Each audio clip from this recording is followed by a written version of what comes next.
Hello, I'm Locke Meredith, and I'd like to invite you to join me on the next Legal Lines.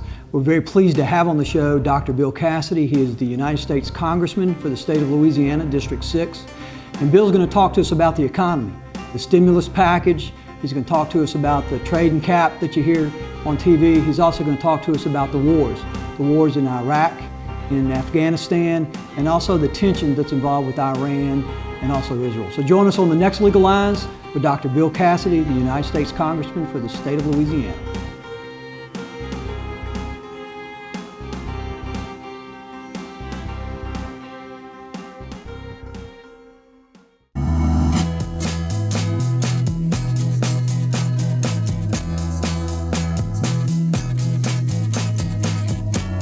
Wherever you go, everything digital will follow.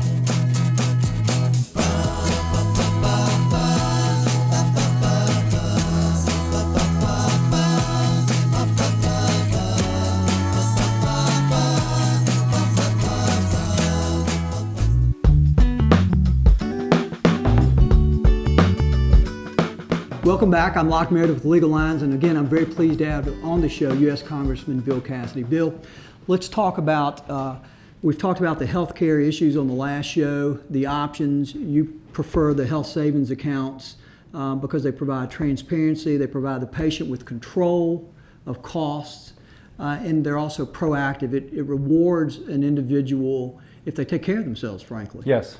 And so the bottom line is you're motivating the individual to take care of themselves and provide for their own coverage, in essence. And so when it becomes the patient's in charge, the patient's empowered, the patient becomes healthier, the patient saves money, healthcare becomes more affordable for everybody.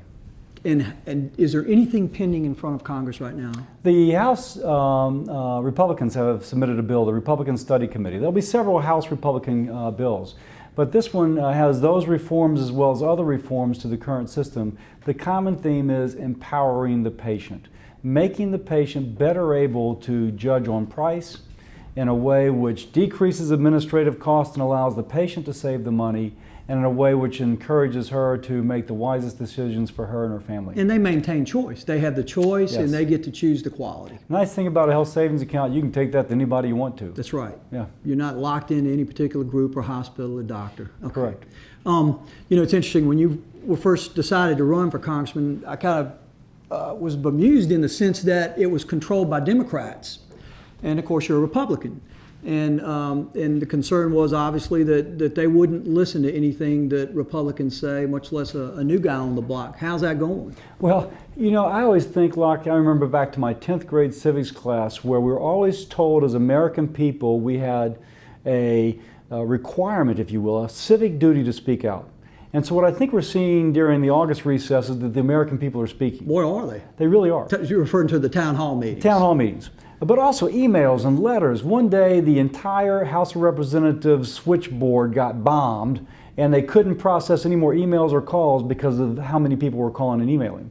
So that said, I feel as a Republican right now, I am very much in sync with my district, my state, and where the American people are.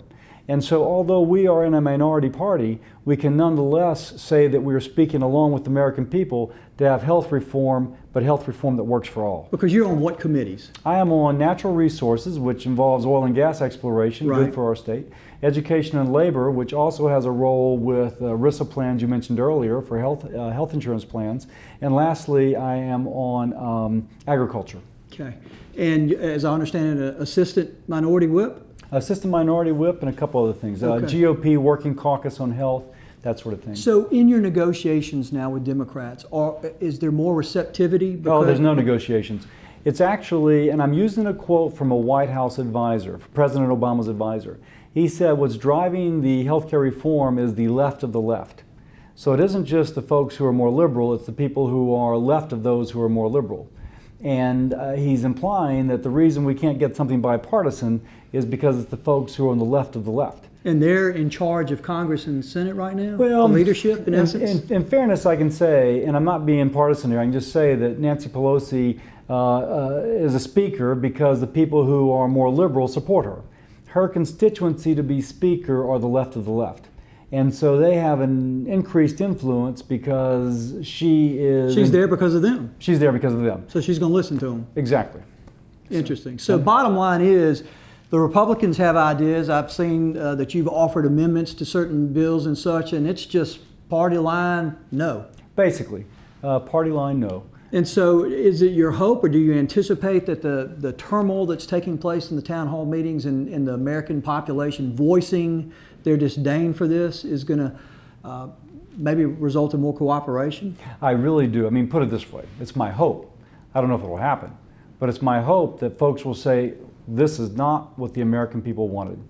Let's pull back, rework it, come to something that truly is bipartisan, something which is patient-centered, not another government bureaucracy as an example. Then we can come back to the American people, because Locke, at all my town hall meetings, everyone wants reform, but they want reform that works. Get it right. You used that term earlier. Get it right.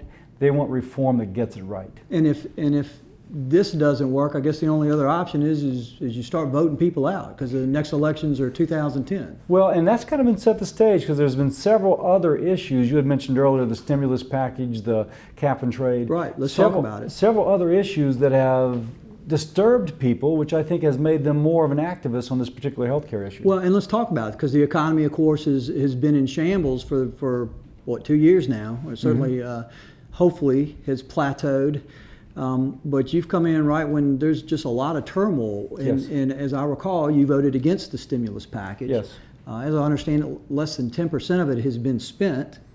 Less than 50% is going to be spent, what, in 2 years? Yes. You know, and I actually voted for a stimulus package, just not for the one that passed. The one I voted for gave, I think, $80 billion in construction projects. Because if we're going to deficit spend, let's have something to show for it. And so we can say if we had had more money, we could have finished widening I-12 going further east. We could have taken I-10 going to Ascension and made that wider. We could have gone to the various communities, North Ascension, for example, Point Capee, the Felicianas, and helped them with water projects. There's lots of stuff out there that would have provided infrastructure that long-term would have meant a lot to the economic future of our country. But that didn't get passed. Well, the $80 billion was cut to $29 billion in infrastructure. The second thing I voted for was more tax breaks for middle-class Americans. And frankly, if middle-class folks keep more money in their pocket, they feel more secure. They're more likely to keep their house, more likely to be able to afford their children's education, and ultimately our country benefits from that. Well, and when these packages, whether it was the stimulus package, which was almost $800 billion, we had the bank bailout, which was what, close to $700 billion or so, and then we had the bailout of the automobile folks, which was billions also. You're taking that money from us, or your children or your grandchildren, you're giving it, so we're not spending it, you're giving it to the government, and they're saying where it's going to be spent. The package that passed, according again to the Congressional Budget Office, which is the non-biased, neither Republican nor Democrat, the Congressional Budget Office said that the package that passed will actually hurt our economy in 10 years because it borrows so much money that there won't be the money then to expand the economy. And on that topic, as I understand it, the deficit's what, well over $1 trillion at this point? I think, 1.8 trillion or 1.6 trillion is what it's projected for this year. And taxes are scheduled. Bush had passed taxes that had reduced tax rates, and that will lapse at the end of 2010. And then President Obama is proposing taxes on what, 250 and above. Even higher. So not only are they taking money away from the United States folks and spending it for them, but then they're going to raise the taxes even more and take even more money and spend it for them. And in fairness, I mean, I just have to compliment the American people, because they kept hearing that we're not going to raise your taxes. Well, it turns out we're going to allow tax reductions to go back. All right, let's continue that on the next segment. This is Locke Meredith with Legal Lines. Yes, Congressman Bill Cassidy. We'll be right back.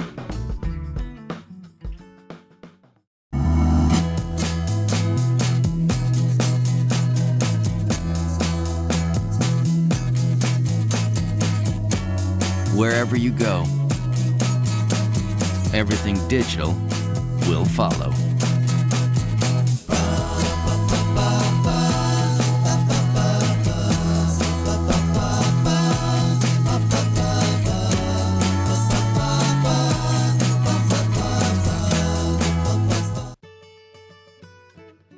Welcome back to Legal Lines. I'm Locke Meredith. Again, very pleased to have on the show our United States Congressman for the state of Louisiana, Dr. Bill Cassidy. Bill, we were talking about taxes, and of course we've got a lot of wars going on and hundreds of thousands of folks overseas. And I know there was a little bit of headbutting about the appropriations bill. What is your view on that? Well, the Department of Defense bill, if I may back up and introduce another topic, just Sure. Earmarks. There's lots of concerns among Americans that our earmark process is Right. broken. Now, earmarks are not inherently bad. In fact, President Obama said he was going to fight it. Senator McCain was against it, and then I think we had 9,000 earmarks. Yeah, we've had more earmarks than ever before. So the Department of Defense appropriations bill had some earmarks in there. And now now you're going to vote for the Department of Defense appropriations bill because that's the way we fund our troops in Afghanistan and in Iraq. So you're going to vote for that. Because you're going to support your troops. You're going to support your troops. But what you know is that some are going to take the opportunity to slip in earmarks for things that are not needed. One example that came up, John Murtha is a congressman who is the head of the committee that governs Department of Defense appropriations. And he put in for extra airplanes to fly members of Congress around. I remember hearing about Now, this. I'm going back on Delta, US Air, and Northwest. Like to have one of those planes. I really would make my life easier. But in all seriousness, if say for example a group of congressmen has to fly to Afghanistan to get a boots on the ground perspective of what our troops are doing, that's fine. But don't ask for more planes than the military thinks you need. At some point, the American people think the earmark process is broken. Well, and as I recall, they withdrew that request. They withdrew that only because it came up to the light of day. Right. Now, that brings to the next thing. President Obama, when he got sworn in, said the American people should have opportunity to read bills before he signed them. I agree with that. I'm co-sponsoring a bill which would say that a bill would have to, between the time it was given to us to vote and the time we voted, would have to be at least 72 hours. Now, Locke, that doesn't just give me time to read, it gives you time to read, and the viewers time to read. Log on. If it's healthcare, they have 72 hours to figure out as much as they can and to contact their representative or senator to see what's going down. Bill, I was even reading that when you first got there, the next day they handed you, 400 or 800 pages of documents you had to read, and there's a lot of stuff in there. You thought you would support it and ended up not supporting because it seemed like everybody's sliding in stuff. Well, there was a bill that came up. I'm smiling because I got there. My family's in Baton Rouge, and so I'm there, and they give us a 500-page bill at 5 p.m., and we're voting on the next morning. I said, I didn't know it was 500 pages. I said to my staff, give me a copy. Boom, they dropped it on the table. And so I don't have anything to do. I just start to read the page. So I emailed my staffer at midnight, and I said, I'm missing the last 50 pages. So you can get through it. But then they begin dropping pages off at a 1,000-page bill for the stimulus at midnight, and we voted on the next day. And for cap and trade, they put a 300-page amendment down at 3 a.m., and we voted on the next afternoon. Now, the American people do not... Just cramming it down our throats. That makes a mockery of the deliberative process. Go back to 10th grade civics, where we were supposed to participate. This keeps us from participating if you don't have time to read it. That's wrong. It is wrong. Well, let's talk about the wars a little bit more. The Afghanistan war, it appears that we're going to have to increase the troops there. What are your thoughts? I think that decision should be left to the generals on the ground. So you defer to the generals basically on any of the military actions? Yes, because that one is clearly in play. We had a briefing, but it was reflected in what they've been telling the general press, that they need to have so-called metrics. How do we know we're succeeding? That we're just not pouring in troops and sacrificing lives with lots of money, and we don't have a measure of success. So I think what the American people have to ask is, and it's a fair statement, it's what the military is asking to be asked, how do we know 6 months, 12 months from now that we're making progress? Now, if we're not making progress, we've got to change our tactics. Apparently what happened with this latest change, they felt we weren't making progress. They changed the commanding general. He has put in a different strategy. We're now having elections, which... we'll see how it goes. See how it goes. But there has to be a way of measurement.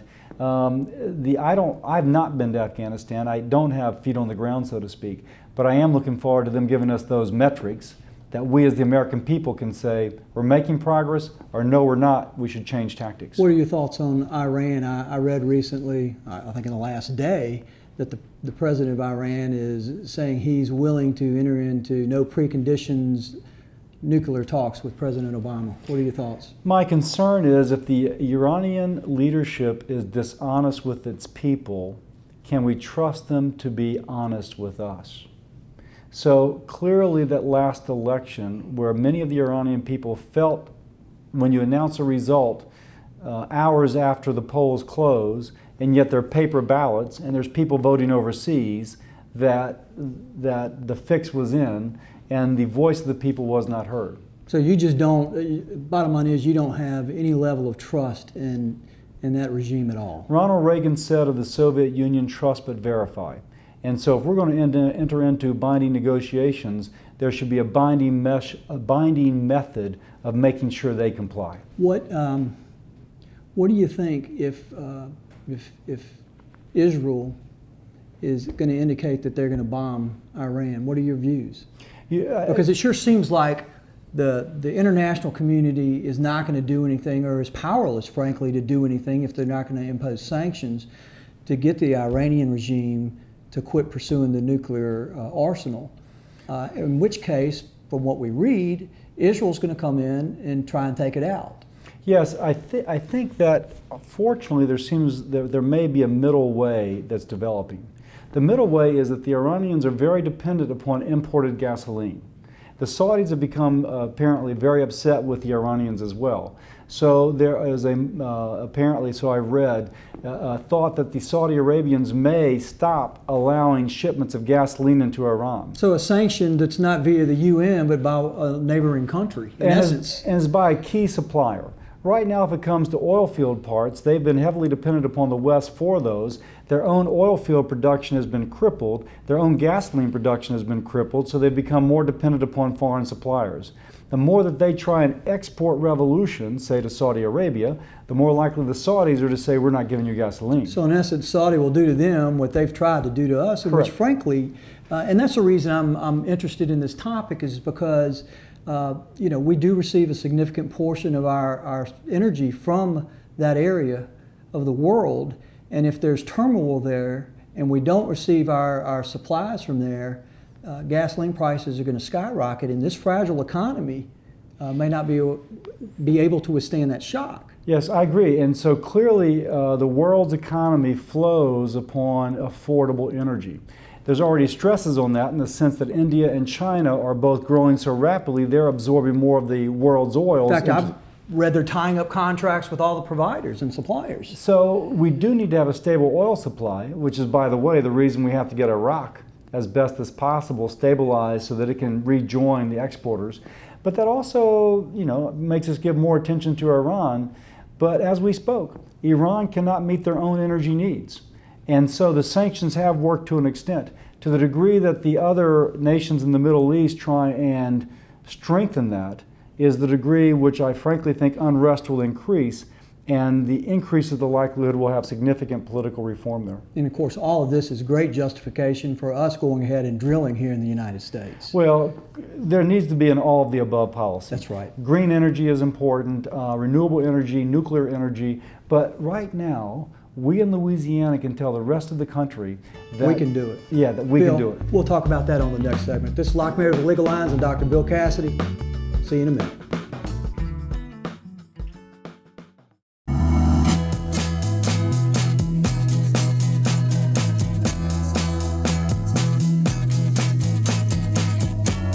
Wherever you go, everything digital will follow.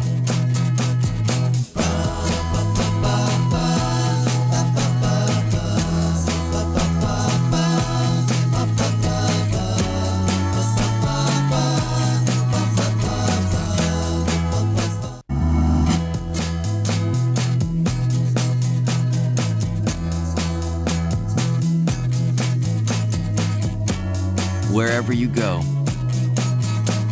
everything digital will follow.